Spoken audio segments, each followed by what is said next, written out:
আল্লাহ পাকের আলিশান দরবারে লাখ কোটি শুকর যে মহামনিব মাহে রমাদানের পরে আবারও ইবাদতের গুরুত্বপূর্ণ একটা মৌসুম শুরু হতে যাচ্ছে। হজের মাস সামনে।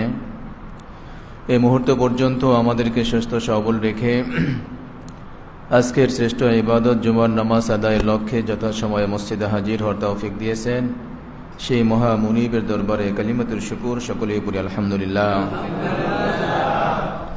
সম্মানিত হাজিরিন, মাহে রমাদানের এক মাস সিয়াম সাধনার ফলে বান্দার অন্তরে মুনিবের প্রতি যে আকর্ষণ, যে টান, যে ভালোবাসার সৃষ্টি হয়, সেই ভালোবাসার টানে বান্দা আল্লাহকে দেখার জন্য বড় উদ্গ্রীব, বড় আগ্রহী, বড় তৃষ্ণার্ত, বড় পিপাসার্ত। সেই তৃষ্ণা নিবারণ করার পূর্ণ ব্যবস্থা দুনিয়াতে না থাকলেও আল্লাহ তাআলা একটি ব্যবস্থা রেখেছেন, সেটি হলো আল্লাহর ঘর দুনিয়াতে রেখেছেন বাইতুল্লাহ শরীফ। আল্লাহকে দেখার তৃষ্ণা নিবারণ করার লক্ষ্যে গোটা পৃথিবী থেকে পঙ্গপালের মতো আল্লাহর প্রেমের টানে, ভালোবাসার টানে মানুষেরা আল্লাহর ঘর দেখার জন্য ছুটে যাবে। এই সময়টাই হচ্ছে সেই সময়, এবং আল্লাহর ঘর দেখে আল্লাহকে দেখার তৃষ্ণা নিবারণ করবে। সেই হিসাবে মাহে রমাদানের পরে গুরুত্বপূর্ণ ইবাদতের মধ্যে হলো হজের সফর, অত্যন্ত গুরুত্বপূর্ণ একটা ইবাদত। আমি আজকে মহাগ্রন্থ আল কোরআনে কারিমের সূরা আলে ইমরানের 96 এবং 97 নম্বর আয়াত থেকে তেলাওয়াত করেছি। এই আয়াতের তর্জমা, শানে নজুল এবং এই আয়াতে দাওয়াত এবং শিক্ষা নিয়ে কিঞ্চিত আলোচনা করব। পাশাপাশি আমরা আলোচনা করব বৃষ্টি প্রার্থনার নামাজের কিছু অংশ নিয়ে, সালাতুল ইস্তিসকা, এটা কিভাবে আদায় করতে হয়, নিয়মাবলী কি, কখন আদায় করতে হয়, এই বিষয় নিয়ে আলোচনা করব। তৃতীয় নাম্বার, ইসলামী ফাউন্ডেশন কর্তৃক আমাদের কাছে মেসেজ দেওয়া হয়েছে সন্ত্রাস, জঙ্গিবাদ দমন কল্পে কিছু আলোচনা পেশ করার জন্য। যদিও আমরা গত জুমায় এই ব্যাপারে অনেকটাই আলোচনা করেছিলাম, সময় থাকলে আমরা ওই বিষয়টি নিয়ে আলোচনা করব। সম্মানিত হাজিরিন, আসুন আমরা প্রথমত আয়াতের দিকে ফিরে যাই। আল্লাহ রাব্বুল আলামিন ঘোষণা করছেন, ইন্না আউওয়ালা বাইত, নিশ্চয় এটি হচ্ছে পৃথিবীর প্রথম ঘর, যেটি পৃথিবীর মানুষের ইবাদতের জন্য নির্মাণ করা হয়েছে। লাল্লাযী বিবাক্কা, যেটা অবস্থিত বাক্কায়, মুবারাকা, এবং ওই স্থানটি হলো বরকতপূর্ণ, অহুদাল লিল আলামিন, এবং জগৎবাসীর জন্য সেটা হলো হেদায়েতের উৎস। আমরা এই আয়াতের প্রথম অংশ থেকে একটু আলোচনা করব। পৃথিবীর প্রথম ঘর বলতে এখানে কি বোঝানো হয়েছে এবং পৃথিবীর প্রথম ঘর কোনটি, এই ব্যাপারে মুফাসসিরিনে কেরাম অনেকগুলা ব্যাখ্যা বিশ্লেষণ পেশ করেছেন। সেখান থেকে আমরা উল্লেখযোগ্য দুই একটি আলোচনা করতেছি। আল্লাহ রাব্বুল আলামিন আসমান জমিন সৃষ্টির সময়ে, বর্তমান সময়ে বাইতুল্লাহ শরীফ যেই জায়গায় অবস্থিত, সেই জায়গাতে ফেনাকে জমাট করে দিয়েছিলেন, অর্থাৎ জমিনটা পুরোটাই ছিল ভাসমান পানির উপরে। সেই ভাসমান জমিনের উপরে সর্বপ্রথম ফেনার জমাট হয় বর্তমান সময়ে বাইতুল্লাহ শরীফ যেখানে অবস্থিত, এবং সেই জমাট ফেনার নিচ থেকে মাটির বিস্তার শুরু হয়ে গোটা পৃথিবী মাটির বিস্তারে বিস্তৃত হয়। গোটা পৃথিবী পানির অংশ, মাটির অংশ, আমরা জানি পানির অংশ বেশি, মাটির অংশ কম। পুরাটাই এক সময়ে পানি ছিল, পরবর্তীতে মাটির বিস্তার শুরু হয়েছে বাইতুল্লাহ শরীফের তলদেশ থেকে, আশপাশ এলাকা থেকে সর্বপ্রথম। এবং এখানে আল্লাহ রাব্বুল আলামিন সর্বপ্রথম একটা ঘর নির্মাণ করান, যেটা ফেরেশতাদের মাধ্যমে। এক বর্ণনা এসেছে আদম আলাইহিস সালামের সৃষ্টিরও প্রায় 2000 বছর পূর্বে আসমানের অধিবাসীদের জন্য ইবাদতের যে ঘর নির্মাণ করা আছে বাইতুল মামুর, যেই বাইতুল মামুরে প্রায় 70,000 ফেরেশতা প্রতিনিয়ত আল্লাহকে সিজদা করার জন্য গমন করে এবং সেখান থেকে বের হয়ে যায়। ফেরেশতাদের সংখ্যা এত পরিমাণে বেশি মুফাসসিরিনে কেরাম লিখেছেন, যেই দল ফেরেশতা একবার সেখানে সিজদা করার সুযোগ পেয়েছে, কিয়ামত পর্যন্ত ওই দল ফেরেশতাদের ভিড়ের কারণে দ্বিতীয়বার আর সিজদা করার মতো সুযোগ পাবে না। সুবহানাল্লাহ। আল্লাহ তাআলার এত অগণিত, এত অসংখ্য ফেরেশতা, যারা প্রতিনিয়ত আল্লাহর হুকুম পালনে সদা প্রস্তুত, সদা ব্যস্ত, যাদের আর কোনো দায়িত্ব নাই, কোনো ডিউটি নাই আল্লাহর হুকুম পালনের বাহিরে। এরা থাকতেও আল্লাহ তাআলা আমাদেরকে সৃষ্টি করেছেন এবং তাদেরকে শ্রেষ্ঠত্বের ঘোষণা না দিয়ে আল্লাহ তাআলা আমাদেরকে শ্রেষ্ঠত্বের ঘোষণা দিয়েছেন।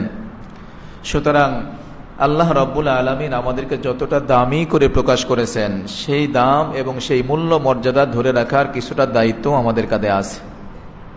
এজন্য যখন যা মনে চাই তাই না করা, যেটা আমার জন্য শোভনীয় নয়, উচিত নয়, সেই কাজের দিকে আমাকে অগ্রসর না হওয়া। আল্লাহ আমাদেরকে বুঝার তৌফিক দান করেন, আমিন।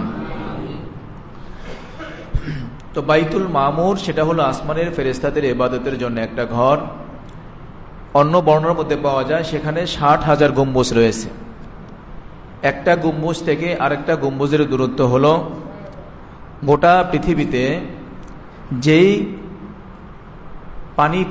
পরিমাণ পানি আছে, এই সমস্ত পানিগুলাকে একত্র করে একটা গম্বুজ থেকে আরেকটা গম্বুজের মাঝখানে যদি ছেড়ে দেওয়া হয়, তাহলে মনে হবে কোনো মরুভূমির মধ্যে এক বিন্দু পানি মাত্র ছেড়ে দেওয়া হয়েছে। সুবহানাল্লাহ। তাহলে মসজিদটা কত বড়, তার এরিয়াটা কত বড়, এবং সেখানে প্রতিনিয়ত 70,000 ফেরেশতা সেজদারত আল্লাহকে সেজদা করতেছেন। তো আল্লাহ রাব্বুল আলামিন ওই ঘরকে কেন্দ্র করে জমিনের অধিবাসীদের জন্য ইবাদতের একটা ঘর নির্মাণের জন্য আল্লাহ তাআলা, আমি আজকেই বলেছি তাফসিরে নুরুল কোরআনের মধ্যে, সর্বপ্রথম বাইতুল মামুরের অংশটাকেই জমিনে প্রতিচ্ছবি হিসাবে স্থাপন করেন, যেখানে বাইতুল্লাহ শরীফ রয়েছে। সেটাও আদম আলাইহিস সালামের সৃষ্টিরও 2000 বছর পূর্বে। এটা হলো এক বর্ণনা। তো আরেক বর্ণনার মধ্যে এসেছে, আদম আলাইহিস সালাম পৃথিবীতে নেমে আসার পরে ওনাকে ভারত উপমহাদেশে ছেড়ে দেওয়া হয়েছে একটি বর্ণনা, আরেকটা বর্ণনা সিংহল দ্বীপে ছেড়ে দেওয়া হয়েছে। তো এখান থেকে তাকে আল্লাহর ঘর তওয়াফ করার জন্য যখন অর্ডার করা হয়, তখন কোনো ফেরেশতার তত্ত্বাবধানে রাহনুমাইর মাধ্যমে পথ প্রদর্শক হিসাবে কোনো ফেরেশতা তাকে বাইতুল্লাহ শরীফ পর্যন্ত সেখানে নিয়ে যান এবং সেখানে গিয়ে কি করেন, তওয়াফ করেন। তাহলে এই ঘরটা তওয়াফ করছেন। প্রথম আবিষ্কৃত যে ঘর বাইতুল মামুরের প্রতিচ্ছবি, সেই ঘরের তওয়াফ করার জন্য তিনি সেখানে গমন করেন এবং তওয়াফ করেন। একটি বর্ণনায় আসছে আদম আলাইহিস সালাম প্রায় 70 বার হজ সম্পাদন করেন 70 বার। তাহলে বেশি হজ করা এটা হলো নবীদের সিফাত। যদি কারো সামর্থ্য থাকে, কারো যদি শারীরিক যোগ্যতা, আর্থিক যোগ্যতা থাকে, তাহলে তিনি যেন হজ বেশি বেশি করেন। এই ব্যাপারে নবীজির হাদিসের মধ্যেও পাওয়া যায়, তাবিউ বাইনাল হাজ্জি ওয়াল উমরা ফাইন্নাহুমা ইয়ানফিয়ানিল ফাকর ওয়াজ যুনুব। তোমরা হজ এবং উমরাকে যত বেশি পারো করতে থাকো, এর দ্বারা তোমাদের গুনাহ মাফ হয় এবং তোমাদের সম্পদের মধ্যে বরকত হয়, সম্পদ বৃদ্ধি পায়। ফাইন্নাহুমা ইয়ানফিয়ানিল ফাকর, তোমাদের দরিদ্রতা দূর করা হয়, অযুনুব এবং তোমাদের গুনাহকে মিটিয়ে দেওয়া হয়। সুবহানাল্লাহ। যদিও অনেকে না বোঝার কারণে হজের সফরের অর্থ খরচকে অপচয় মনে করে থাকেন, এটা আমাদের জন্য একটা ভুল বুঝাবুঝি। এটা আসলে নিছক একটা শয়তানের ধোঁকা। কারণ ওই ঘরকে জিয়ারত করার জন্য আল্লাহ তাআলা অর্ডার করেছেন এবং যুগে যুগে আল্লাহর প্রিয় যারা ছিলেন তারা সকলেই সেই ঘরের প্রতি তারা আকর্ষিত ছিলেন, বারবার গমন করেছেন। এই জন্য আমরা শয়তানের ধোঁকায় না পড়ে যার সামর্থ্য আছে আমরা হজ একবার করলেও আরো বারবার যদি সুযোগ হয় উমরা করার জন্য চেষ্টা করবো। আল্লাহ তৌফিক দান করেন, আমিন। এই ঘর নির্মাণের ব্যাপারে পরবর্তী সময়ে হযরত আদম আলাইহিস সালামও এই ঘরকে পুনরায় নির্মাণ করেছেন অথবা সংস্কার করেছেন। এই বিষয়টিও তাফসীরের কিতাবে উল্লেখ করা হয়েছে। এটা হলো দ্বিতীয় দফা। আদম আলাইহিস সালাম এই ঘরটাকে নির্মাণ করেছেন। তৃতীয় নম্বরে হযরত ইব্রাহিম আলাইহিস সালাম এবং ইসমাইল আলাইহিস সালামের মাধ্যমে এই ঘরটা নির্মাণ করা হয়। এখানে লম্বা একটা ইতিহাস বয়ান করা হয়েছে যে ইব্রাহিম আলাইহিস সালাম যখন বিবি হাজেরাকে সেখানে রেখে যাচ্ছিলেন, তখন এখানে ঘরটা প্রস্তুত ছিল না। তার মানে নূহ আলাইহিস সালামের প্লাবনের মধ্য দিয়ে ওই ঘরটাকে আল্লাহ তাআলা আসমানে উঠিয়ে নিয়েছিলেন, অথবা সেটা নিচ্ছিন্ন হয়ে গিয়েছিল। কিন্তু পরবর্তীতে হাজেরা আলাইহিস সালাম শিশুপুত্র ইসমাইল আলাইহিস সালামকে নিয়ে এখানে আগমনের পরে আল্লাহ রাব্বুল আলামিনের বিশেষ নির্দেশনায় ইব্রাহিম আলাইহিস সালাম এই ঘরটিকে পুনরায় কি করেন, স্থাপন করেন ওই একই জায়গার মধ্যে যে জায়গায় ঘরটা প্রথম স্থাপিত হয়েছিল। এবং এখানের মধ্যে দুটি বর্ণনা পাওয়া যায়। একটা বর্ণনা হলো ইব্রাহিম আলাইহিস সালাম যখন ঘরটি স্থাপন করেন অথবা আদম আলাইহিস সালাম যখন ঘরটি প্রথম স্থাপন করেন তখন একটা মেঘমালার ছায়া সেখানের মধ্যে পতিত হয় এবং সেই ছায়াটাই ছিল চিত্রাঙ্কন এবং সেটা ছিল কি ইঞ্জিনিয়ারের ছাপ। ওই জায়গার মধ্যে ঘরটা স্থাপিত হয়েছে। তো ইব্রাহিম আলাইহিস সালাম যখন প্রথম বিবিকে রেখে যান তখন সেখানে ঘর ছিল না। পরবর্তী সময়ে তার শিশুপুত্র ইসমাইল আলাইহিস সালাম যখন একটু করিবুল বুলুগ সাবালকের কাছাকাছি বয়সে উপনীত হন তখন এই পুত্রকে নিয়ে ইব্রাহিম আলাইহিস সালাম ঘর নির্মাণ শুরু করেন। এই ঘর নির্মাণ করতে গিয়েও ইব্রাহিম আলাইহিস সালাম যখন ঘর নির্মাণ করতে গিয়ে হজরে আসওয়াদ পর্যন্ত একটা জায়গা নির্মাণ হয়ে যায় তখন ইসমাইল আলাইহিস সালামকে বললেন, তুমি একটা ভালো মানের পাথর নিয়ে আসো এখানে রাখার জন্য। তো উনি একটা পাথর নিয়ে আসলেন, বললেন না এর চাইতে আর একটা ভালো মানের পাথর নিয়ে আসো। এইভাবে তিনবার তিনি তিনটি পাথর নিয়ে আসেন। পরবর্তীতে পাথর খোঁজার জন্য গেলে আবু কুবাইস নামক পাহাড় থেকে আওয়াজ ভেসে আসতেছিল, ইসমাইল তুমি আমার কাছে আসো, আল্লাহ পাকের একটি বিশেষ আমানত আমার কাছে রয়ে গেছে, সেই আমানতটি তুমি সংগ্রহ করো এবং নির্ধারিত স্থানে স্থাপন করো। এরপরে ইসমাইল আলাইহিস সালাম আবু কুবাইস নামক পাহাড় থেকে সেই পাথরটিকে সংগ্রহ করেন যেটা বর্তমানে হজরে আসওয়াদ নামে পরিচিত, যে পাথরে চুম্বন করলে গুনাহ মাফ হয় বলে এটা প্রচারিত আছে। তো তিনি নিয়ে আসেন। ইসমাইল আলাইহিস সালাম ইব্রাহিম আলাইহিস সালাম দুইজনে মিলে ঘরটা নির্মাণ করেন। কোন কোন বর্ণনায় পাওয়া যায় এই ঘরের ইঞ্জিনিয়ারের দায়িত্ব পালন করছেন হযরত জিবরাইল আলাইহিস সালাম, উনি নকশা করে দিয়েছেন। আর ইব্রাহিম আলাইহিস সালাম এর প্রধান হেড মিস্ত্রি ছিলেন আর কি, আর ওনার সহযোগী ছিলেন প্রিয় পুত্র ইসমাইল আলাইহিস সালাম, যোগালী ছিলেন। তাহলে এই ঘরটার ফর্মুলা দিয়েছেন আল্লাহ, ইঞ্জিনিয়ারের দায়িত্ব পালন করছেন হযরত জিবরাইল আলাইহিস সালাম, প্রধান মিস্ত্রি সহযোগী ছিলেন ইব্রাহিম আর ইসমাইল আলাইহিস সালাম। সুতরাং ঘরটা আল্লাহ পাকের অত্যন্ত প্রিয় এবং এটি হলো পৃথিবীর প্রথম ঘর এবং এটি হচ্ছে মুসলমানদের প্রাণের আকদি, এটা হলো আমাদের কিবলা। পরবর্তী সময়ে ইব্রাহিম আলাইহিস সালামের পরে আমালিকা গোত্র ও হাজেরা আলাইহিস সালাম যখন ওখানে অবস্থান করতেছিলেন, জমজম কূপের আবিষ্কার হয়েছে। পানির ব্যবস্থা হওয়ার আগ পর্যন্ত সেখানে বসতি ছিল না। যখন কূপের আবিষ্কার হয়েছে তখন আশপাশের কিছু লোক সেখানে বসবাস করার জন্য অনুমতি প্রার্থনা করেন। এখানে আমালিকা গোত্রের কথা তাফসীরের কিতাবে আসছে, তারা এসে অনুমতি চাইলেন যে আমরা এখানে বসবাস করতে চাই, পানি আছে বলে। তো হাজেরা আলাইহিস সালাম তখন বলছেন, তোমরা পানি ব্যবহার করতে পারো কিন্তু এটার নিয়ন্ত্রণ তোমাদের হাতে থাকবে না, এটা থাকবে আমাদের নিয়ন্ত্রণেই। ওনারা সেই সুবাদে সেখানে বসবাস করেন। পরবর্তীতে ওই গোত্রে ইসমাইল আলাইহিস সালাম বিবাহ শাদীও করেন। এইভাবে চলতে থাকে। পরবর্তী কিছু সময় পরে আমালিকা গোত্র এই কাবা ঘরকে কিছুটা পুনর্সংস্কার করেছেন। এরপরে জোরহাম গোত্র, যেটা আরেকটা গোত্র কবিলা ওখানে বসবাস করেছেন, তারাও পরবর্তী সময়ে এই ঘরটাকে কিছুটা মেরামত করেছেন। এর পরবর্তী সময়ে নবীজি সাল্লাল্লাহু আলাইহি সাল্লামের বয়স যখন প্রায় 35 বছর, নবুয়তের আগে কাছাকাছি সময়ে, তখন কোরাইশ বংশ এই ঘরটাকে পুনরায় স্থাপন করতেছিল বা মেরামত করতেছিল। সেই মেরামত করতে গিয়ে তারা কিছুটা রদবদল করেছে। ইব্রাহিম আলাইহিস সালাম যেভাবে স্থাপন করেছিলেন তার মধ্যে থেকে কিছুটা পরিবর্তন করে কোরাইশরা সেটাকে যখন স্থাপন করতেছিল তখন এই হজরে আসওয়াদ পাথর রাখতে গিয়ে তখন তাদের মধ্যে যে দ্বন্দ্ব শুরু হয়, সেই দ্বন্দ্বের নিরসন কল্পে তাদের মধ্যে সিদ্ধান্ত হয় আগামীকালকে যিনি প্রত্যুষে বাইতুল্লাহ শরীফের হেরেম শরীফের অমুক দরজা দিয়ে প্রবেশ করবেন, ওনার মাধ্যমেই আমরা এটার সমাধান খুঁজে নিব। তো সকলের আকুতি অনুযায়ী দেখা গেল পরদিন প্রিয় নবী মুহাম্মদ রাসূলুল্লাহ সাল্লাল্লাহু আলাইহি সাল্লাম সেই দরজা দিয়ে প্রবেশ করলেন এবং সকলেই তারা সমস্বরে চিৎকার দিয়ে বললেন, আমরা সঠিক বিচারক পেয়েছি, ওনার মাধ্যমেই আমাদের সঠিক ফায়সালা হবে। তো নবীজি সাল্লাল্লাহু আলাইহি ওয়াসাল্লাম প্রত্যেক গোত্রের গোত্র প্রধানদেরকে ডেকে নিজের গা থেকে চাদর মুবারক বিছিয়ে হাজরে আসওয়াদ পাথরখানা তার উপরে নিজ হাতে রেখে এবং গোত্র প্রধানদেরকে বললেন যে আপনাদের প্রত্যেক গোত্রের থেকে একজন প্রধান এখানে আসেন এবং চাদরের অংশ আপনারা হাতে টাচ করেন। যখন পাথরটা স্থাপনের কাছাকাছি সময়ে চলে আসছে, নবীজি নিজ হাতে সেই পাথরটাকে স্থাপন করে দিলেন এবং এই মেরামতের কাজ সম্পন্ন হলো। বড় ধরনের ঝগড়ার হাত থেকেও কোরাইশ গোত্র বেঁচে গেল। এই জায়গাটায় নবীজি সাল্লাল্লাহু আলাইহি সাল্লাম অন্য হাদিসের মধ্যে আসছে বিষয়টা, বলছিলেন যে তাদের এই আবিষ্কার বা তাদের এই সংস্কারটা আমার শতভাগ মনোভূত হয় নাই। কোরাইশদের এই মেরামতের কাজটা আমার কাছে শতভাগ মনোভূত হয় নাই। আম্মাজান আয়েশা সিদ্দিকা রাদিয়াল্লাহু তাআলা আনহার কাছে তিনি এই কথাটা বলেছিলেন। কারণ হলো তারা কিছুটা রদ বদল করেছিল। এখন ওই যে মাকামে হাতিম নামক যে একটা বাউন্ডারি দেওয়া আছে, যার হজে গিয়েছেন দেখছেন, হাতিক নামক এই জায়গাটাও তখন বাইতুল্লাহ শরীফের অন্তর্ভুক্ত ছিল। কিন্তু কোরাইশটা যখন এটা পুনর্মেরামত করেন তখন এই অংশটাকে তারা বাহিরে রাখেন, যেটা পরবর্তীতে একটা বাউন্ডারি দিয়ে এটা নির্ণয় করে রাখা আছে। তো নবীজি সাল্লাল্লাহু আলাইহি ওয়াসাল্লাম এই কথাটাই ব্যক্ত করছেন যে তাদের এই মেরামতের পুনর্সংস্কারের কাজটা আমার পরিপূর্ণ মনোভূত হয় নাই। আমার কাছে মনোভূত ছিল ইব্রাহিম আলাইহিস সালাম যেই অবস্থায় এটা মেরামত করছিলেন, স্থাপন করেছিলেন, সেই অবস্থায় যদি হতো।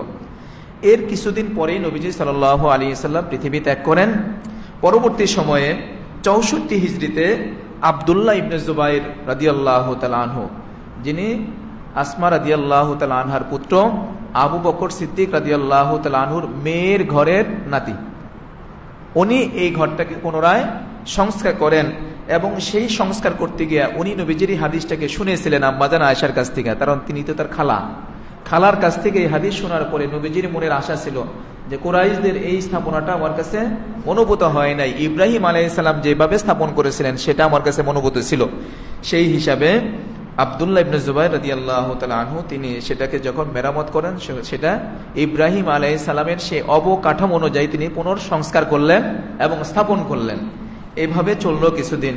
কিন্তু এর থেকে মোটামুটি প্রায় 9 বছর পরে যখন খলিফা আব্দুল মালেক তার হাতে খেলাফত চলে আসলো, তার নির্দেশে হাজ্জাজ বিন ইউসুফ, যিনি একজন জালেম শাসক হিসাবে পরিচিত অনেকের কাছে, এই হাজ্জাজ বিন ইউসুফ এসে হযরত আব্দুল্লাহ ইবনে জুবাইর রাদিয়াল্লাহু তাআলা আনহু যেই স্থাপনা করলেন সেটাকে আবার সে পুনরায় ভেঙে আগের স্থাপনার মধ্যে ফিরিয়ে নিয়ে আসলেন। এটা হলো 73 হিজরিতে ঘটনা। এরপরে খলিফা হারুনুর রশিদ আব্বাসীয় খলিফা, পরবর্তী সময়ে তিনি যখন খলিফা হলেন, তিনি আবারও সমসাময়িক ওলামায়ে কেরামের কাছে সিদ্ধান্ত চাইলেন, পরামর্শ চাইলেন যে হাজ্জাজ বিন ইউসুফ এমনিতে একজন জালেম বাদশাহ এবং নবীজির প্রাণের আকুতি যেটা ছিল সেটাকে সে ট্রান্সফার করে সেটাকে ভেঙে দিয়ে সে আবার স্থাপনা চেঞ্জ করেছে। সুতরাং আপনারা পারমিশন দিলে আমরা কাবার ঘরকে ইব্রাহিম আলাইহিস সালামের স্থাপনা মোতাবেক নির্মাণ করতে চাই। এই প্রস্তাব দেওয়ার পরে ওলামায়ে কেরাম এবং বিশেষ করে ইমাম মালিক রহমাতুল্লাহি আলাইহি উনি এটার পরামর্শ বাধা দিলেন যে এইভাবে যদি আপনারা আল্লাহর ঘরকে ভাঙতে থাকেন, এক একজন খলিফা আসবে আর ভাঙবে যার যার মতো করে, তাহলে আল্লাহর ঘরের বেশ অবমাননা হয়। এই অবমাননাকে রোধ করার জন্য স্থাপনা যেভাবে আছে সেভাবেই থাকুক, এটাকে আর পরিবর্তন করার দরকার নাই। এটা হলো 73 হিজরির পরের ঘটনা। পরবর্তী সময়ে 1021 হিজরিতে আহমদ তুর্কি পাশা উনি কাবা ঘরের কিছুটা মেরামত করেন, গিলাব আবৃত করেন পরবর্তী সময়ে। এরপরে গিয়া সর্বশেষ 1039 হিজরিতে বন্যার দরুন কাবা ঘর কিছুটা ক্ষতিগ্রস্ত হলে সেটাকে আবার পুনরায় মেরামত করেন সুলতান মুরাদ, এবং সেটাকে বর্তমান অবস্থায় যে মেরামতের মধ্যে আছে এই মেরামতের মধ্যে তিনি কি করেছিলেন, অংশগ্রহণ করেছিলেন। এবং সেটা করেছিলেন 1039 হিজরিতে সুলতান মুরাদের তত্ত্বাবধানে কাবা ঘরের এই স্থাপনা পুনর্নির্মাণ করা হয়। তাহলে ইন্না আউওয়ালা বাইতিন, পৃথিবীর প্রথম ঘর কোনটি? বাইতুল্লাহ শরীফ। এটা পৃথিবী সৃষ্টির সময় আল্লাহ রাব্বুল আলামিন সৃষ্টি করেছেন। তাফসিরের কিতাব থেকে এই তথ্যগুলো আমরা পেয়েছি। এবং এই ঘরটাকে যুগে যুগে যে মেরামত হয়েছে, সংস্কার হয়েছে, সেটা যে পদ্ধতি হয়েছে তার আংশিক আমরা এখান থেকে পেয়ে গেলাম। এরপরে আসেন এই আয়াতের মধ্যে আরো গুরুত্বপূর্ণ কয়েকটা দিক রয়েছে। ইন্না আউওয়ালা বাইতু উদিয়া লিন-নাস, যেই ঘরটাকে আল্লাহ তাআলা পৃথিবীর মানুষের ইবাদতের জন্য নির্মাণ করেছেন, লাল্লাযী বিবাক্কাতা, যেটা অবস্থিত মক্কায়। এই বাক্কা এবং মক্কা নিয়ে মুফাসসিরিনে কিরাম কিছুটা ব্যাখ্যা করেছেন। মক্কা এবং বাক্কা একটা ব্যাখ্যা করছেন যে একই অর্থে ব্যবহৃত হয়। মক্কা বলতেও যেটা বোঝায় বাক্কা বলতেও সেটা বোঝায়।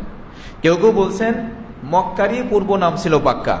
আরবরা মিমকে আর বাকে বলতে গিয়ে কখনো বায়ের জায়গায় মিম বলে ফেলে, কারণ ওয়াও বা মিম এই তিনটার মাখরাজ একই জায়গায়, এটা ঠোঁট থেকে উচ্চারিত হয়।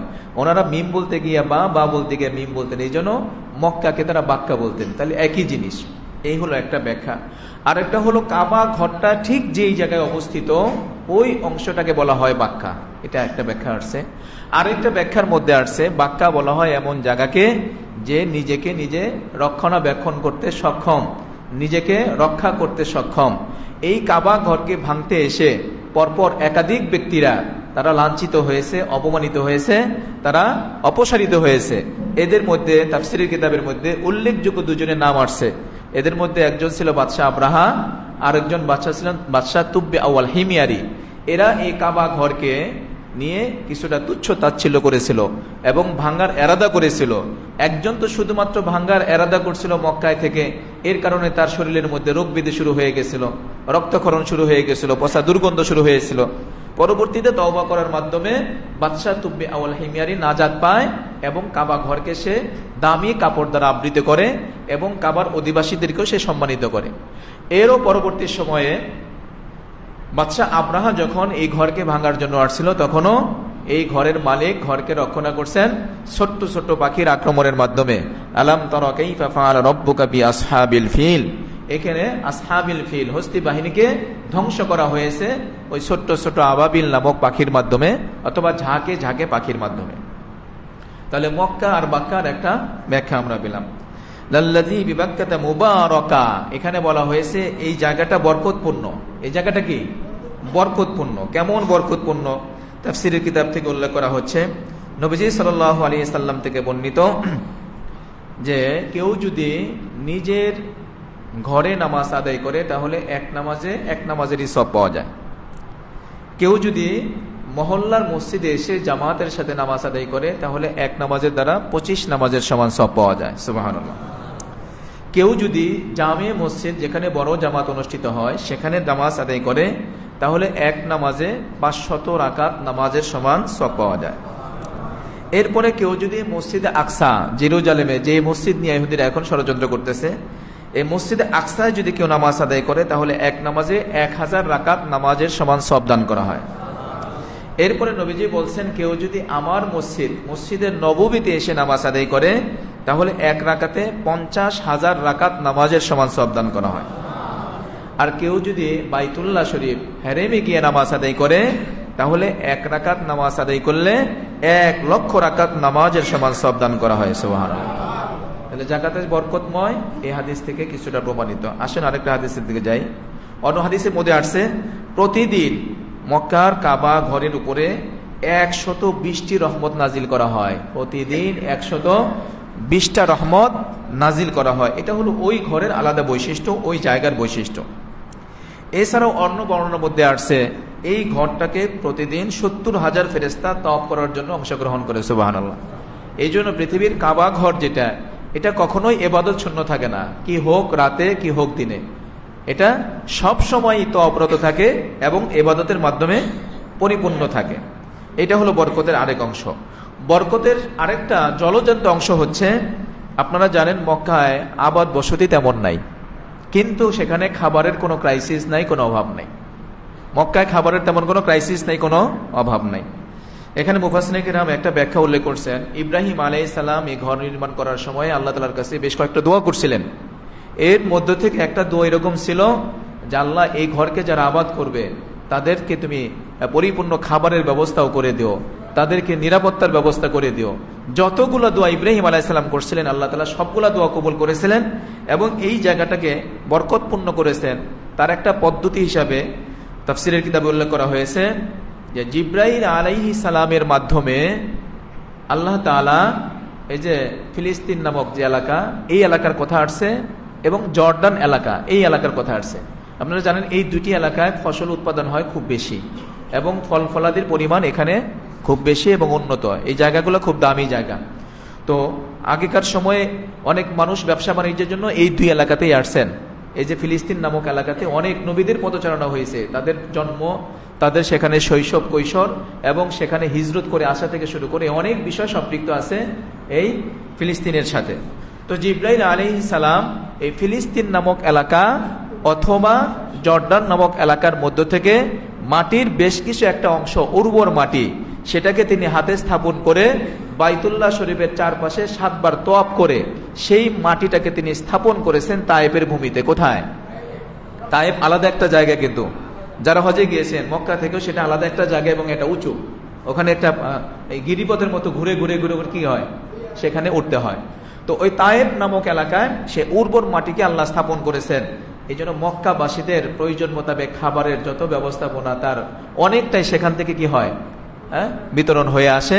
এছাড়াও পৃথিবীর বিভিন্ন জায়গা থেকেই মক্কাতে খাবারের পরিবেশন হয়ে থাকে, যেই কারণে মক্কায় আবাদ ভূমি না থাকলেও কিন্তু সেখানে খাবারের কোনো অভাব লক্ষ্য করা যায় না। এটাও হলো ওই এলাকা মুবারকপূর্ণ হওয়ার আরেকটা নিদর্শন। এছাড়াও আরো অসংখ্য নিদর্শন আছে, আমরা 4টা নিদর্শন এখানে উল্লেখ করলাম। ইন্না আউওয়ালা বাইতু উদিয়া লিন-নাস লাল্লাযী বিবাক্কাতা মুবারাকা, সেই জায়গাটা হলো মুবারকময়, বরকতপূর্ণ। তার কয়েকটা মিসাল আমরা পেলাম। এরপরে আসেন ফিহি আয়াতুম বাইয়িনাতুম মাকামু ইব্রাহিম, সেখানের মধ্যে রয়েছে আয়াত মানে নিদর্শন, বাইয়িনাত সুস্পষ্ট, তার মধ্যে থেকে একটা এখানে উল্লেখ করছে মাকামু ইব্রাহিম। তাহলে মক্কার মধ্যে অসংখ্য নিদর্শনাবলী রয়েছে, যেই নিদর্শনাবলীগুলা পৃথিবীর অন্য কোথাও খুঁজলে আর তালাশ করলে পাওয়া সম্ভব নয়। এটা হলো আলাদা কিছু। তার মধ্য থেকে এখানে কোরআন একটা বিষয় উল্লেখ করছে, ফিহি আয়াতুম বাইয়িনাতুম মাকামু ইব্রাহিম, মাকামি ইব্রাহিম। এটা কি জিনিস? আপনারা হাজী সাহেবরা যারা গেছেন, ওই যে তওয়াফ করার পরে যেইটাকে সামনে রেখে তার পিছনে 2 রাকাত নামাজ আদায় করতে হয়, একটা জায়গা আছে মাকাম ইব্রাহিম, ওটা কাছে আবৃত করা আছে, সেখানের মধ্যে একটা পাথরও আছে, সেই পাথরের মধ্যে পায়ের ছাপও রাখা আছে। এই পাথরটাকে বলতো বলা হয় মাকাম ইব্রাহিম, অর্থাৎ ইব্রাহিম আলাইহিস সালাম এই পাথরের উপরে দাঁড়িয়ে তিনি নির্মাণ কাজ করেছেন। পৃথিবীর ঐতিহাসিকগণ এবং বিশেষ করে কোরআন হাদিসের বিশেষজ্ঞ যারা মুফাসসির কেরামের মধ্য থেকে তারা এখানে একটা বিষয় উল্লেখ করেছেন। এই যে বর্তমান পৃথিবীতে আমরা লিফট ব্যবহার করে থাকি, এখানের মধ্যে অনেক অত্যাধুনিক লিফট হচ্ছে, 100 তলা পর্যন্ত আমরা সেই লিফটের মধ্যে মুহূর্তে উঠে যাই, পৌঁছে যাই। তো পৃথিবীতে প্রথম লিফট হলেন ইব্রাহিম আলাইহিস সালামের এই লিফট, যেই লিফটে চড়ে তিনি কাবা ঘরকে নির্মাণ করেছেন। লিফটের সূচনা এখান থেকে শুরু হয়েছে এবং অত্যাধুনিক থেকে যত অত্যাধুনিক লিফট পৃথিবীতে কিয়ামত পর্যন্ত আবিষ্কার হোক না কেন, ইব্রাহিম আলাইহিস সালামের লিফটকে কখনোই পিছনে ফেলতে পারবে না, এটাকে ছাড়িয়ে যেতে পারবে না। কারণ বর্তমান পৃথিবীতে যত লিফটই হোক না কেন, বিদ্যুতের সংযোগ ছাড়া কোনোটাই চলে না, তার নিয়ন্ত্রণ ছাড়া স্বাভাবিক সেটা অচল, সেটা চলে না। কিন্তু ইব্রাহিম আলাইহিস সালামকে আল্লাহ তাআলা যে লিফটের ব্যবস্থা করে দিলেন, সেটার মধ্যে কোনো তার ছিল না, কোনো কেবল ছিল না, কোনো সুইচ ছিল না, বিদ্যুতের কোনো সংযোগ ছিল না, সেটা ছিল অটোমেটিক লিফট। যতটুকু প্রয়োজন উপরে ওঠার অটোমেটিক উঠে যেত, যতটুকু প্রয়োজন নিচু হওয়ার ততটুকু নিচু হয়ে যেত। এটা হলো একটা বিষয় মাকাম ইব্রাহিম। আল্লাহ পাক যেটা কোরআনে কারীমের মধ্যে বলছেন, মক্কায় অনেক নিদর্শন রয়েছে আল্লাহ পাকের, এর মধ্যে থেকে একটা হলো মাকাম ইব্রাহিম, যেই নিদর্শন আমরা এখনো পর্যন্ত নিজেদের চোখে দেখে আসতে পারি। কিন্তু আফসোস, আমার দেশের অনেক টাকাওয়ালা ভাইয়েরা তারা লন্ডন, হংকং, ব্যাংকক, সিঙ্গাপুর, এদেশ ওদেশ সেদেশ বিদেশ বেড়াবার জন্য প্রতি বছর সময় নির্ধারণ করে রাখে, কিন্তু আল্লাহর ঘরটা দেখার মতো আশাও তাদের মধ্যে হয় না, চিন্তাও তাদের মধ্যে হয় না। এটা হলো পোড়া কপালের একটা নিদর্শন। আল্লাহ আমাদেরকে হেফাজত করেন, বলেন আমিন। আমরা পরবর্তী, আজকে তো সময় পাবো না, হজ করলে কি সুবিধা কি সওয়াব আর না করলে কি গুনাহ কি ক্ষতি, এই বিষয়গুলো নিয়ে কোরআন হাদিসের রেফারেন্স দিয়ে আমরা চাই তো আল্লাহ চাই আগামী জুমায় বিস্তারিত আলোচনা করবো, সময় আজকে সংক্ষিপ্ত। এরপরে আসেন, সেখানে নিদর্শনগুলোর মধ্যে আছে জমজম কূপ, একটা নিদর্শন আছে না, জমজম কূপ। আজকে ব্যাখ্যা যেতে পারতেছি না সময় শেষের দিকে। এই জমজম কূপ কিভাবে আবিষ্কার হয়েছে, আমরা তো একটা বর্ণনার মধ্যে পাই, হাজরা আলাইহিস সালাম যখন পানির পিপাসায় পুত্রের প্রাণহানির ভয়ে ছুটাছুটি করতেছিলেন, একবার সাফা একবার মারওয়া, ফিরে আসছেন, এরপরে দেখলেন তার সন্তানের পায়ের নিচ থেকে, আমি সেই বর্ণনাটা উপরে ছিলাম, আরেকটা বর্ণনা আজকে আমি নতুন পেয়েছি, ইব্রাহিম আলাইহিস সালাম নিজেই তার পা দ্বারা পদাঘাত করেছেন, সেই পদাঘাতের কারণে জমিন ফেটে সেখান থেকে পানির ফোয়ারা বের হয়েছে। এটা হলো জমজম নামক কূপ। তাহলে এটা আলাদা একটা নিদর্শন, এটা আপনার আমার মতো মানুষের হাতে কি হয় নাই, রচিত হয় নাই, এটার সৃষ্টি হয় নাই। জমজম কূপ সেখানে একটা নিদর্শন। এরপরে সাফা মারওয়া পাহাড় সেখানের মধ্যে একটা নিদর্শন।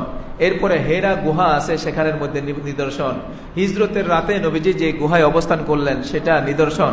এরকম ভাবে অসংখ্য নিদর্শন সেই জায়গার মধ্যে রয়েছে। সুতরাং একজন মুমিন তার হৃদয়ের আকুতি থাকা উচিত, আমার জীবনে যদি সুযোগ হয় আমি সুযোগ নষ্ট করব না। আল্লাহ যদি তৌফিক দেন আমি হজের সফরে যাবই যাব। আল্লাহ তুমি আমাকে তোমার ঘর না দেখাইয়া মৃত্যুর দিকে ঠেলে দিও না। এই দোয়া, এই কামনা আমাদের সকলের মধ্যে থাকা দরকার। আল্লাহ কবুল করেন, আমিন। এবং ওই জায়গার গুরুত্ব সম্পর্কে আসছে যে ওই জায়গাটা হলো নিরাপদ। ওমান দাখালাহু কানা আমিনা, ওমান দাখালাহু কানা আমিনা, ওখানে যে প্রবেশ করবে সে কি নিরাপত্তা লাভ করবে। এই যে কোরআনের আয়াত, নিরাপত্তার বিধানাগুলা এখনো পর্যন্ত সেখানে চালু আছে এবং মাসালার কিতাবে তো সংরক্ষিত আছেই। ওই জায়গার মধ্যে ঝগড়া বিবাদ করা নিষেধ। প্রথমত হজের সফরে গিয়েও কিন্তু অনেকে রাগ কন্ট্রোল করতে পারে না, অনেকে একে অপরের উপর রেগে যায় এবং ঝগড়া করার জন্য আগ্রহী হয়ে যায়। এটা অবশ্যই এখান থেকে বিরত থাকতে হবে। আওয়ালাম এরাও আন্না জালনা হারামান আমিনা, হারামান আমিনা, আমি ওই হেরামের ওই জায়গাটাকে আমিন করেছি, নিরাপদ করেছি, সেখানে ঝগড়া বিবাদ নিষেধ। তারা কি দেখে না আমি হারাম এর অধিবাসী এবং সেখানের সেই এরিয়াটাকে শান্তিময় এবং নিরাপত্তার স্থান হিসাবে নির্ধারণ করে দিয়েছি। ও আমানাহুম মিন খাউফ, কোরআনের অন্য আয়াতের মধ্যে আসছে যেখানে যারা আছেন অধিবাসী তারা নিরাপত্তা লাভ করেছে। কতটা নিরাপত্তা?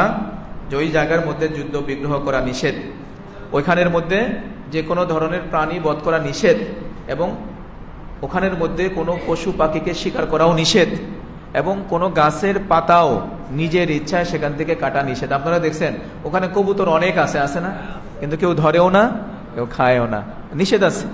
যেই কারণে ওখানে কেউ ধরে না, কেউ ছয় না, সেগুলা নিরাপত্তার সাথে আছে। এখানের মধ্যে ইমামে আজম আবু হানিফা রাহমাতুল্লাহি আলাইহি থেকে একটা মাসালা উল্লেখ করা হয়েছে। তিনি বলেন কোনো ব্যক্তি যদি হেরেম শরীফের সীমানায় প্রবেশ করেন তাহলে অপরাধ থাকার পরেও তাকে ওই মুহূর্তে হত্যা করা নিষেধ। কেউ যদি হত্যার যোগ্য অপরাধ করেও পালিয়ে হেরেম শরীফের ভিতরে চলে যায় তাহলে তাকে হেরেম শরীফের ভিতরে শাস্তি কার্যকর করা, ফাঁসি দেওয়া বা তাকে মেরে ফেলা নিষেধ। তাহলে কি করা হবে? উনি যে অপরাধ করছেন, অপরাধের শাস্তি হলো তার ফাঁসি অথবা মৃত্যুদণ্ড, এটা কিভাবে কার্যকর করা হবে?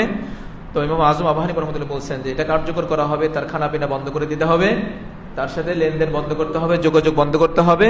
বিশেষ প্রয়োজনেই সে সেখান থেকে কোনো না কোনো সময় বের হবে। বের হওয়ার পরে তখন তাকে কি করা হবে? তার শাস্তি কার্যকর করা হবে। তাহলে জায়গাটা কতটা নিরাপত্তার সাথে দেখা হয়েছে। এরপরে আসছে যদি কেউ কোনো অমুসলিম সেই জায়গার মধ্যে প্রবেশ করে তাহলে তাকে স্বাভাবিক পর্যায়ে বের করা, যাতে করে রক্তপাত বা অন্য কোনো পর্যায়ের সৃষ্টি না হয়। এরপরে মাসালায় আসছে, আপনারা জানেন ওই যে হাজ্জাজ বিন ইউসুফের কথা বলা হলো, উনি আব্দুল্লাহ ইবনে জুবাইর রাদিয়াল্লাহু তাআলা আনহুকে ওই কাবা ঘরের মধ্যে কি করছেন? হত্যা করছেন। এটার বড় অপরাধ সে করেছে, যেই কারণে সারা পৃথিবীর মুসলমানের কাছে সে সমালোচিত। তো এখানে আরেকটা মাসালা হলো, কেউ যদি অন্যায়ভাবে অনুপ্রবেশ এবং হত্যাকাণ্ড ঘটাতে শুরু করে তাহলে সেটার প্রতিরোধ করা যাবে। সেখান থেকে কি করা যাবে? প্রতিরোধ করা যাবে। কিন্তু স্বাভাবিক পর্যায়ে ওমান দাখালাহু কানা আমিনা, এই জায়গাটা হলো কি আমিন, নিরাপদ, নিরাপত্তার একটা জায়গা। তো আমরা আয়াত থেকে যতটুকু জানলাম, ইন্না আউওয়ালা বাইতি উদিয়া লিন-নাস লাল্লাযী বিবাক্কাতা মুবারাকাও ওয়া হুদাল লিল আলামিন, এই জায়গাটাকে আল্লাহ তাআলা গোটা পৃথিবীর অধিবাসীর জন্য হেদায়েতের উৎস করে দিয়েছেন। আমরা পরের আয়াতে যাব, সেই আয়াতটাই আসছে ওয়ালিল্লাহি আলান নাসি হিজ্জুল বাইত মান ইসতাতা ইলাইহি সাবিলা। ঘরের ব্যাপারে আমরা কিছু জানলাম, এবং এই ঘরের তওয়াফ করা, জিয়ারত করা, এটাই হলো হজের অংশ। এটা কি হজের অংশ। এই জন্য পরবর্তী আয়াতের মধ্যে হজ সম্পর্কে আলোচনা করা হয়েছে। আল্লাহ চাহে তো আমরা পরবর্তী জুমায় হজের বিস্তারিত বিষয় নিয়ে আলোচনা করব। এবার আসেন বৃষ্টি প্রার্থনার বিষয় নিয়ে। এই ব্যাপারে আমি দুইটি হাদিস আপনাদেরকে শোনাই। আন আনাস ইবনে মালিক রাদিয়াল্লাহু তাআলা আনহু قال, তিনি বলেন কানা নবী সাল্লাল্লাহু আলাইহি ওয়াসাল্লাম, নবীজি সাল্লাল্লাহু আলাইহি সাল্লামের সাধারণ অভ্যাস ছিল লা ইয়ারফাউ ইয়াদাইহি ফি শাইইন ফি দুআইহি ইল্লা ফিল ইসতিসকাই। নবীজি সাল্লাল্লাহু আলাইহি সাল্লাম ইসতিসকার দোয়া ব্যতীত স্বাভাবিক মুনাজাতে হাত এত বেশি উঁচুতে উঠাইতেন না। ওয়া আদহু ইয়ারফাউ হাত্তা ইরা বায়াদু ইবতাই, যে ইস্তেসকার নামাজ আদায়ের সময়ে বা দোয়া করার সময় নবীজি হাত উঠাইতে উঠাইতে অনেকটা উপরে উঠাইছেন, এমনকি নবীজির বগল দেশের শুভ্রতা পর্যন্ত প্রত্যক্ষ হতো। এটা একটা হাদিস। আরেকটা হাদিসের মধ্যে আসছে আন আনাস ইবনে মালিক রাদিয়াল্লাহু তাআলা আনহু قال جاء رجل الى النبي صلى الله عليه وسلم। এই হাদিসটিও আনাস ইবনে মালিক রাদিয়াল্লাহু তাআলা বর্ণিত। তিনি বলেন, একবার এক ব্যক্তি নবীজির কাছে আসলেন, ফাকালা, বললেন, হালাকাতিল মাওয়াশি ইয়া রাসূলুল্লাহ, বৃষ্টি না হওয়ার কারণে আমাদের পশুগুলা মরে যাচ্ছে, আমাদের ফসল উৎপাদন বন্ধ হয়ে যাচ্ছে, আপনি আমাদের জন্য বৃষ্টির প্রার্থনা করুন। ফাদা রাসূলুল্লাহ সাল্লাল্লাহু আলাইহি সাল্লাম, নবীজি বৃষ্টির জন্য প্রার্থনা করলেন, দোয়া করলেন। ফামুতরিনা মিনাল জুমআতি ইলাল জুমআ, তখন এক জুমা থেকে নিয়ে আরেক জুমা পর্যন্ত মুষলধারে বৃষ্টি হতে লাগলো। তো ওই ব্যক্তি এক সপ্তাহ পরে এসে বলতেছে, ইয়া রাসূলুল্লাহ, বৃষ্টি বন্ধের জন্য দোয়া করেন, এত বেশি পরিমাণে বৃষ্টি হচ্ছে, এখন তো আমাদের বৃষ্টি আমাদের জন্য মুসিবতের কারণ হচ্ছে। তো নবীজি সাল্লাল্লাহু আলাইহি সাল্লাম তখন আবার দোয়া করলেন, আল্লাহ তাআলা, এই বৃষ্টি ওই পাহাড় পর্বত যেখানে মানুষের আবাদ বসতি নাই, এরকম কোন জায়গা যেখানে প্রয়োজন তুমি সেখানে এটাকে ট্রান্সফার করে দাও, সরিয়ে দাও। নবীজি দোয়া করলে সাথে সাথে সেই দোয়ার বরকতে বৃষ্টি ওইভাবে সেখান থেকে স্থানান্তরিত হয়ে যায়। নবীজি সাল্লাল্লাহু আলাইহি সাল্লাম যেই দোয়াটি করেছিলেন, যার প্রেক্ষিতে মুষলধারে বৃষ্টি হয়েছিল, হাদিসের কিতাবের মধ্যে সেই দোয়াটার উল্লেখ রয়েছে। আমরা পড়তেছি, চাইলে আপনারাও আমার সাথে অংশগ্রহণ করতে পারেন। আল্লাহুম্মা আসকিনা গাইসান মুগীসান মারিআন নাফিআন গায়রা দাররিন আজিলান গায়রা আজিলিন। আবার পড়ছে, আল্লাহুম্মা আসকিনা গাইসান মুগীসান মারিআন নাফিআন গায়রা দাররিন আজিলান গায়রা আজিলিন। হে আল্লাহ, আমাদের জন্য বৃষ্টি বর্ষণ করুন, এমন বৃষ্টি বর্ষণ করুন যা আমাদের জন্য মঙ্গলজনক এবং আমাদের ফলাদি ফসল উৎপন্নের জন্য সহায়ক এবং আমাদের জন্য কোনো ক্ষতির কারণ হবে না। আল্লাহ, এমন বৃষ্টি আমাদের জন্য বর্ষণ করুন এবং সেটা দেরিতে নয়, এটা অবিলম্বে আমাদেরকে দান করেন। সকলে বলেন আমিন। তো বৃষ্টি প্রার্থনার জন্য নামাজের ব্যবস্থাও আছে। আমরা তো অনেকেই জানি, নামাজের মধ্যে ফরজ নামাজের সন্ধান জানি, আওয়াবিন, এরপরে ইশরাক, এরকম কিছু নামাজ। আসলে নামাজের প্রকার আছে প্রায় 30 প্রকারের নামাজ। কত প্রকারের? নামাজের মধ্যে 30 প্রকারের নামাজ আছে। সালাতুল খাউফ আছে, সালাতুল কুসুফ আছে, সালাতুল খুসুফ আছে, সালাতুল ইস্তিসকা আছে, সালাতুত তাওবা আছে, এরকম প্রায় 30 প্রকারের নামাজ আছে। এর মধ্যে থেকে একটা হলো সালাতুল ইস্তিসকা, বৃষ্টি প্রার্থনার নামাজ। এই নামাজ নবীজি সাল্লাল্লাহু আলাইহি সাল্লামের জীবনে একবার পড়েছেন এবং আমরাও এই নামাজ পড়তে পারি। এই নামাজের নিয়মটা সম্পর্কে আমরা সংক্ষেপে একটু বলে দিই। নামাজটা আমরা অনেকেই পড়ি নেই হয়তো জীবনে কখনো। নামাজের নিয়মটাকে, এই নামাজের নিয়ম হলো কোনো খোলা মাঠে, খোলা ময়দানে খুব দীনতাহীনতার সাথে পোশাকের সরঞ্জাম না রেখে, মানে দীনতাহীনতা, আজেজ ইনকিসারি, স্বাভাবিক গতিতে স্বাভাবিক পোশাকে পায়ে হেঁটে গমন করে প্রথমত সেখানে মানুষেরা সমবেত হবে। এই সমবেত হওয়ার ক্ষেত্রে শিশুদেরকে নেওয়ার কথা আসছে, বৃদ্ধদেরকে নেওয়ার কথা আসছে, কারণ আল্লাহ তাআলা কখনো কখনো এদের কারণে অন্যদেরকে মাফ করে থাকেন। এবং গৃহপালিত পশুর কথাও আসছে, পশুরা নিষ্পাপ, তাদের খাতিরেও আল্লাহ তাআলা হয়তো কি করতে পারেন, মাফ করতে পারেন। তাদেরকে নিয়ে প্রথমত 2 রাকাত নামাজ আদায় করবে। কয় রাকাত? এখানে আজানও হবে না, ইকামতও হবে না। আজান ইকামত ছাড়া জামাতের সাথে 2 রাকাত নামাজ আদায় হবে ইমামের ইমামতিতে। এখানে সূরা কিরাতের ব্যাপারে সূরা সাব্বিহ ইসমা রাব্বিকাল আলা এবং হাল আতাকা হাদিসুল গাশিয়া, সূরা গাশিয়া, এই 2টা সূরা পড়া মুস্তাহাব, বাকি যে কোনো সূরা দ্বারা পড়লেও হয়ে যাবে। 2 রাকাত নামাজ আদায় করার পরে একটা খুতবা দিবেন। কোন কোন জায়গায় 2 খুতবার কথাও আসছে, কিন্তু মুহাক্কিক উলামায়ে কেরামের সিদ্ধান্ত হলো খুতবা একটা হলেই চলবে। এটা দেখেও দিতে পারবে, মুখস্থ দিতে পারবে, সমস্যা নাই। খুতবা শেষ হয়ে যাওয়ার পরে মুনাজাত, এই মুনাজাতের ক্ষেত্রে তখন খুব কান্নাকাটি করে আল্লাহ তাআলার কাছে নিজেদের গুনাহ মাপ চাবে। প্রথমত, আল্লাহ, আমরা অপরাধী, আমরা গুনাহগার, এই গুনাহের কারণেই তুমি হয়তো আমাদের উপর আযাব দিচ্ছ, গজব দিচ্ছ, আমাদের কারণে আল্লাহ পশু পাখিরা কষ্ট পাচ্ছে, জীব জানোয়ার কষ্ট পাচ্ছে। দেখেন, আমরা তো পানি বিভিন্নভাবে ব্যবস্থা করতে পারি, আমাদের এখন তো টিউবওয়েলও নাই, আমরা ট্যাপ ব্যবহার করি, কিন্তু একটা উড়ন্ত পাখি সে পানির ব্যবস্থাটা কোথায় থেকে করবে? এই জন্য জীব জানোয়ারের জন্য পানির বিশেষ প্রয়োজন। আল্লাহ, আমরা অপরাধী, তারা কোনো অপরাধ করে নাই, আল্লাহ তাদেরকে পানির ব্যবস্থা করে দাও, সাথে সাথে আমাদেরকে পানির ব্যবস্থা করে দাও। চোখের পানি ফেলে আমরা কান্নাকাটি করব। এই ক্ষেত্রে যখন আপনারা একটা মাসলা হয়তো জেনে রাখেন, যদি আমরা পানি প্রার্থনা করি, আল্লাহ আমাদের বৃষ্টি দাও, আমরা পানি দাও, তখন হাতের তালু আমাদের আসমানের দিকে থাকবে। এটা হাতের তালু আসমানের, এটা কিন্তু ফরজ অজিব না, মুস্তাহাব আমল। যখন আমরা পানি চাবো, বৃষ্টি চাবো, আল্লাহ আমাদেরকে পানি দাও, বৃষ্টি দাও, তখন হাতের তালু থাকবে আসমানের দিকে। আর যখন আল্লাহর গজব থেকে আমরা নাজাত চাবো, তখন হাতের তালু থাকবে জমিনের দিকে। আল্লাহ তোমার আযাব থেকে, তোমার গজব থেকে, প্রাকৃতিক দুর্যোগ থেকে, বন্যা থেকে, তারপরে করোনা থেকে, সকল প্রকার মুসিবত থেকে আমাদেরকে হেফাজত করো, তখন হাতের তালুটা একটু নিচের দিকে থাকবে।